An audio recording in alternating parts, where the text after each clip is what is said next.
Motard Geek pour We Are FPV. On continue dans les déballages des petits colis que j'avais dans les cartons pour le fameux châssis Nimbus. Donc là il s'agit de la Foxeer Euro V3. J'avais déjà la V2 sur mon châssis Hall, j'en étais super satisfait. On n'a pas poussé les tests très loin, mais franchement ça équivaut à peu près à une Swift V2. Donc bon, c'est une bonne caméra. Donc là déjà on peut voir qu'on a un packaging assez sympa et soigné, un peu plus sexy que celui de la V2. Bon, ça peu importe à vrai dire, hein, c'est surtout l'intérieur qui nous intéresse. Donc on va l'ouvrir. Hop. Voilà, donc on a une belle caméra bleue. La couleur sur la V3 on peut la choisir. C'était orange ou bleu. J'aurais pu prendre orange pour rester dans les tons de ma Runcam. La petite Runcam là qui est là. Hop. Mais bon, je trouvais le bleu sympa et ça change. Et puis de toute façon, dans le Nimbus, c'est caché à l'intérieur du châssis, donc on n'y voit pas. Donc là, première réflexion par rapport à la V2. Sur la V2, j'avais une optique en 2.5 mm, mais impossible de le savoir comme ça. Là, ils ont copié sur Swift, hein, on l'a vu dans la petite vidéo de David que je vous mets là-haut. Les optiques, on a la référence dessus. Donc là, on est bien, le temps de faire la mise au point, sur du 2,5 mm. Voilà, je vous fais défiler le reste des specs de l'optique. Franchement ça rend bien, on est presque aussi bien qu'une optique de GoPro. Donc sur la V2 je ne l'ai pas changé, il n'y a pas de raison a priori que je le change sur la V3. Tant que je l'ai en main, on va continuer à faire les différences avec la grande sœur. Donc là, bon, déjà la grande sœur a été fournie avec deux boîtiers. Donc ce boîtier là que j'ai sur la Runcam, sur la caméra, il y a une seule vis de fixation. Mais on avait quand même un second boîtier avec deux vis. C'est plus pratique pour l'inclinaison et éviter que ça bouge en vol ou lors des crashs. Avec un pas de vis en métal, ça c'est pas négligeable. Là, sur la nouvelle, on a trois vis. Je sais pas si on a un deuxième boîtier, on verra dedans au déballage. Donc là, puisque je l'ai en main, je me rends compte tout de suite qu'on est sur du métal, coque en métal sur la V3, alors que là c'est du plastique sur la V2.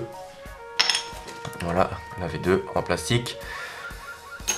Donc la caméra derrière, on a un seul connecteur, même chose hein, sur la V2. Donc si on prend de gauche à droite, donc tout à gauche, est-ce qu'on va réussir à faire la mise au point? Voilà, tout à gauche on a l'alimentation avec la masse, troisième fil la vidéo, quatrième fil l'audio puisqu'il y a un micro, cinquième fil l'OSD, ça c'est pour paramétrer pour brancher la télécommande pour paramétrer l'OSD. Sixième fil, une masse et le monitoring du VBAT. Par rapport à sur la V2, c'est le même schéma de câblage. Sur la V1, le monitoring du VBAT était fait sur la prise d'alimentation et a priori ça générait des perturbations. Donc du coup, ils ont séparé le monitoring et l'alimentation, donc c'est pas plus mal. Donc voilà, on peut lire dessus qu'on a du WDR, bon ça c'est classique à toutes les caméras. Donc là on a la petite lentille de protection, la petite pellicule de protection qu'on peut de toute façon enlever tout de suite. Sur la V2 il y avait un cache sur l'optique, là a priori il n'y en a pas, ils ont remplacé le cache qui peut être pratique parfois lorsqu'on transporte les caméras ou le drone pour éviter d'abîmer l'optique, mais bon, perso je m'en suis jamais servi. Donc là on a une notice, bon, peut-être qu'on va la regarder ou pas, hein, c'est assez classique. Là on a une petite carte qui nous dit qu'ils aimeraient bien savoir ce qu'on pense d'eux et qui nous remercie d'avoir acheté de leur matos. Bon, ça, hop, de côté. Ensuite, qu'est-ce qu'on a au fond de cette jolie boîte? Donc, une autre petite boîte. C'est un joli packaging hein, quand même. Donc on va tout déballer et on va regarder dans le détail. Hop. Donc là, on a en métal, hop, je sais plus comment on dit en français, bon la fixation en gros, voilà, avec, on peut voir là le trou pour l'inclinaison et là le trou pour la fixation principale. Donc ça c'était la même chose sur la V2, par contre la V2 ils étaient plus généreux, donc on avait ça en V2, hein, hop, exactement la même fixation. Par contre on avait une seconde fixation qui est parfois pratique pour les petits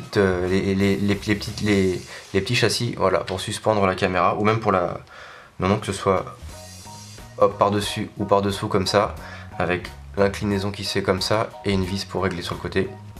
Ah bon, du coup, ça ils l'ont retiré, moi je l'ai en stock et je m'en suis jamais servi pour le moment, mais qui sait.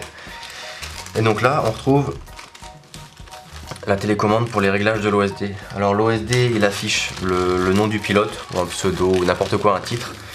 Donc le voltage de la lipo et le temps, entre guillemets, le temps de vol. Depuis combien de temps la caméra est allumée surtout. Donc cette petite télécommande, vous devez la connaître avec les 5 petits boutons. C'est exactement la même sur la V2 et je crois que c'est les mêmes sur les Runcam, donc bon, ça doit pouvoir s'échanger, j'imagine.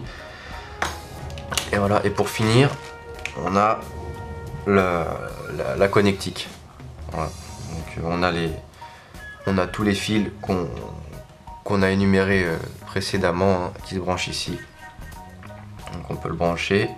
Et ça c'est pratique. Donc c'est pareil sur la V2. On a le petit fil en attente de l'OSD, donc c'est assez simple sur le terrain. Si jamais il y a besoin de le changer, on le laisse de côté, on le protège pour pas qu'il se balade et qu'il aille se prendre dans les hélices ou quoi que ce soit. Mais voilà, on branche ça et là on a les réglages de l'OSD.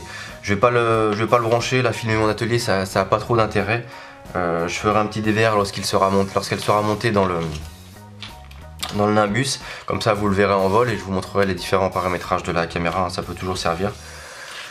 Là on va s'en arrêter à l'unboxing et à l'énumération des specs.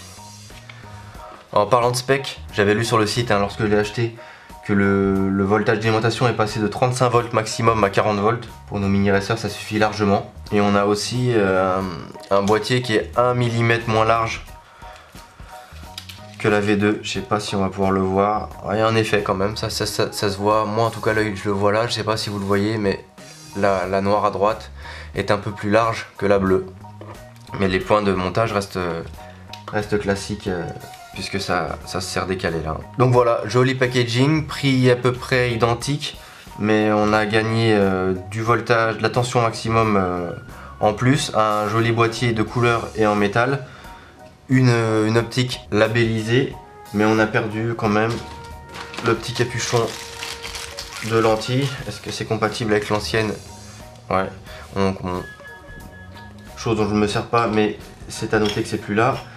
Et surtout, on a perdu le deuxième type de fixation. Je vais parcourir rapidement la notice comme ça, mais je crois qu'il n'y a rien de particulier. Voilà, ils expliquent comment régler l'exposition, la balance des blancs, la navigation dans les menus de l'OSD, et on retrouve le schéma de câblage. Et là voilà, tout le détail des menus de l'OSD. Donc ça, je reviendrai dessus lorsque je ferai ma vidéo de review de la caméra. Donc voilà, encore du joli matos, il n'y a plus qu'à mettre tout ça dans le châssis et aller voler avec et vous faire un petit retour. Sur ce, je vous laisse, c'était Motard Geek pour We Are FPV.